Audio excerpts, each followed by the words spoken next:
ফিলিস্তিনের গাজা উপত্যকায় নির্বিচারে হামলা চালিয়ে যাচ্ছে ইসরায়েলি বাহিনী। দেশটির সৈন্যরা গাজায় সীমাহীন গুলি চালানোর বর্ণনা দিতে যেয়ে বলেছেন, এটি একটি কম্পিউটার গেমের মতো অনুভূত হয়েছে।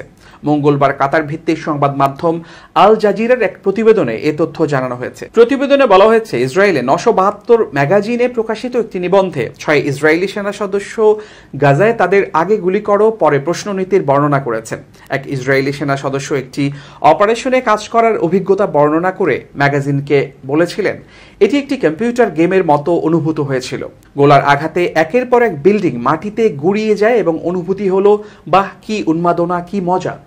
আরও এক সেনা সদস্য মেশিন গান, ট্যাঙ্ক এবং মর্টার দিয়ে গুলি চালানোর সময় ও গুলি চালানোকে খুবই অনিয়ন্ত্রিত হিসেবে বর্ণনা করেছেন।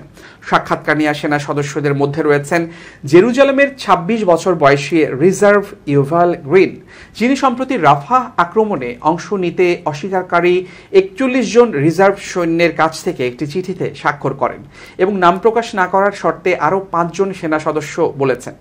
ইউভাল গ্রিন ওই 2 সেনা সদস্যদের একজন, যারা বলেছিলেন যে সহকর্মী ইসরায়েলি সৈন্যদের থেকে অনিয়ন্ত্রিত গুলি গাজায় থাকাকালীন তারা সবচেয়ে বড় বিপদ অনুভব করেছিল।